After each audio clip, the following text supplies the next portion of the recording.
Hey everybody, what's up? IcyCat here, and the newest patch update has been released for Operation Wind Bastion. To find out what changes are coming that influence both gameplay and the operators, you'll want to stick around as I go over all of the information next.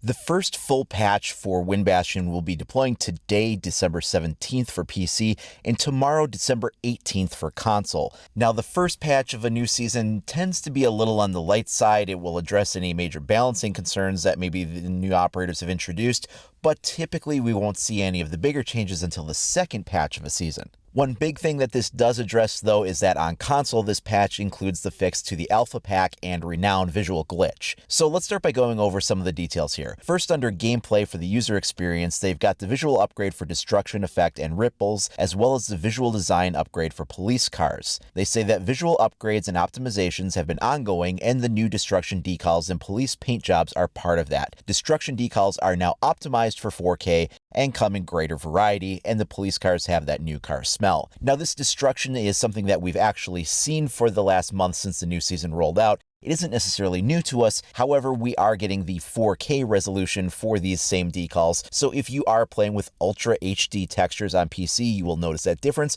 You may also see some slight improvement in the texture quality if you're playing on console for the Xbox One X or the PS4 Pro. Now let's check out some operator balancing. The first one is going to be for Kaid. He is getting a nerf to the 44 mag semi-auto. It's going to have even more increased recoil, which will now be more difficult to change shots precisely at long range. Additionally, it will get decreased damage, which goes from 74 down to a more competitive, in line with other handguns, 54. So it will retain that strong kind of ACOG type scope that it has that's unique to that pistol. However, it is going to be a little bit more difficult to rapid fire the one taps on that thing, treating it like a pocket DMR. Now it should function hopefully more like a proper handgun. Nomad is also seeing some slight changes. So her stun grenades are going away, and they're now going to be replaced with a claymore. They say the synergy between Nomad's air jabs and the 3 stun grenades gave her a bit too much utility individually, while the addition of a claymore can provide Nomad with some trap functionality. We'll be monitoring the interactions between her gadget and the claymore to see if this is a better fit. They are aware that it is actually possible to make these trap setups now lethal, so her air jab can be used to knock people back into a claymore. If you go ahead and check out my Nomad operator guide on how to do this, you'll see that it is something that is possible to do, although the results can be iffy and unpredictable, so it's not like this is something that's going to be rampant all over the place, because the detonations are really hard to time up properly because of the way that the operator tends to go flying when they impact it. So it is possible to sort of juggle the air jab into a claymore and get that kill, making it a lethal trap, but it's just very unpredictable to properly set up. In cases for things like window hop-outs or on the other side of deployable shields or whatnot, it's a lot more predictable to do because the animation delays until you actually have your feet touch the ground. So the air jab is much more directional in that case. However, when you do that, it oftentimes isn't that much different than if you had just placed a claymore without the air jab to juggle it. So while on the surface this sounds like it could be a powerful game changer, it's really not. The next operator seeing some balancing changes is going to be for Valkyrie. So she's getting adjustments to her throw curve. The throw curve now projects straight from the center of the player cam and can no longer be thrown to excessive distances. They say that they've readjusted the new throw curves for Valkyrie's Black Eye to take original design into consideration. So this is being done to counter the new operator gadget throw curves that were introduced at the beginning of Wind Bastion, and that allowed the gadgets to be thrown out significantly further than they used to be, while also having some of the motion applied to them when you would have momentum.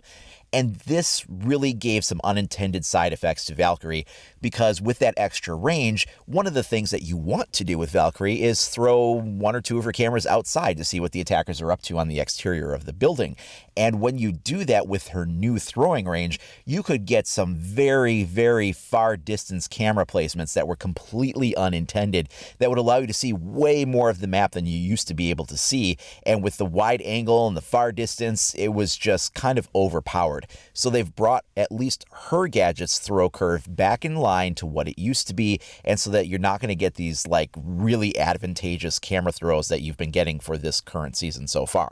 IQ also gets a slight change for the way that her gadget responds to recoil. They say that after the recoil update in Grimsky, this change was made to help optimize the interaction between IQ's gadget and the new recoil changes. So really this just means that while you're using her wrist-mounted HUD display, things won't be bouncing around quite as much as they used to.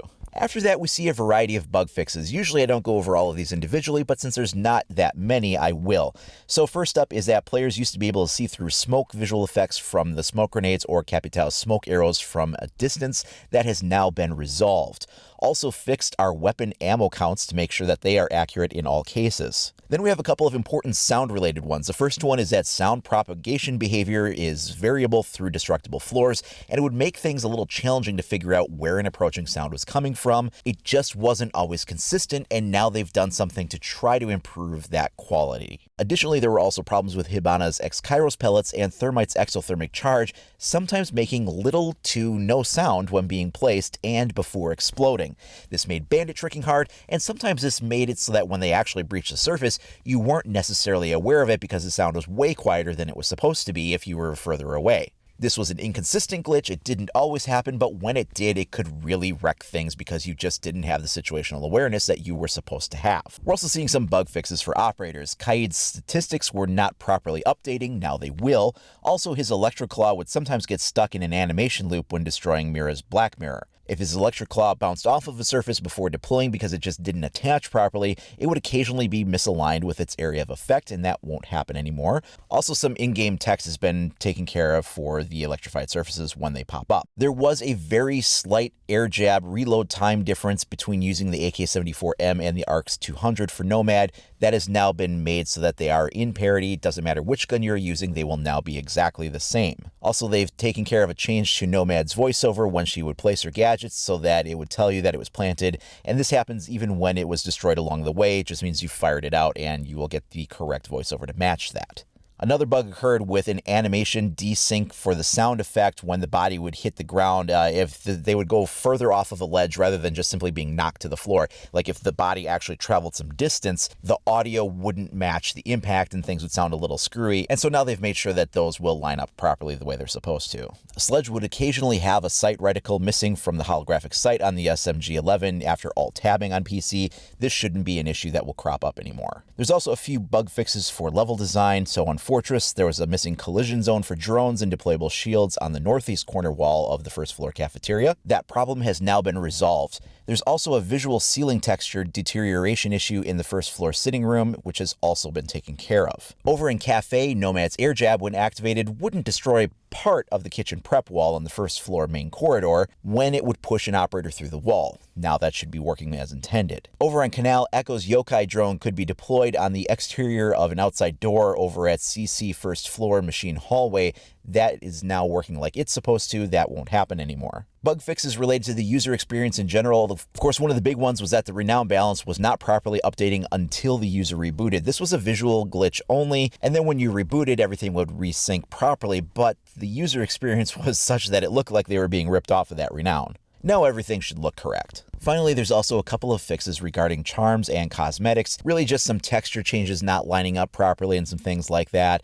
But the big one here is that the Season Pass Damascus Steel skin was missing for both Maverick and Clash's weapons, and it will now be showing properly like it should be. So that concludes our look at the first round of changes that are coming for the first big patch in Operation Wind Bastion. Now, the second patch is where we typically will see bigger changes affecting the season, as well as more significant operator buffs and nerfs. The ones that we've seen here are mostly just for balancing issues rather than any big changes. Also, I've been getting a ton of questions from people asking me about the Year 4 roadmap. This is something that would have traditionally been released at the same time as the Season 4 reveal when we got our first looks at Nomad and Kaid, but they did not do that this year. People anticipated that over this last weekend's US Nationals final event that it might be present there, but it also didn't make a showing. This also marks the first time that a year's season pass has been made available without the roadmap in advance, so you are not knowing what exactly the coming year was going to be promising. Now, the season pass offering in itself hasn't changed. It's still for the 8 operators as it's always been, but at least previously you knew kind of what those countries would be, which CTUs would be represented. You'd get an idea of new maps that were coming, although that didn't impact the season pass in any way, but so far to this point, they have not given us any new information on what that's going to be, and they've never delayed it this long. At this point, there's no news. There's a lot of fake year 4 roadmaps that are out there that are showing things, but they all kind of show different things, and they're very easy to Photoshop and have fakes out there. So I'll be waiting until Ubisoft announces an official release on that year 4 roadmap. Now, if you want to stay up to date on that, as well as other news and information for Rainbow Six Siege, then please do like and subscribe. Make sure you click that notification icon so you're staying up to date on all the latest content that comes out. You can also follow me over at IcyCat25 on either Facebook or Twitter. Thanks a lot for watching, everybody. We'll see you next time.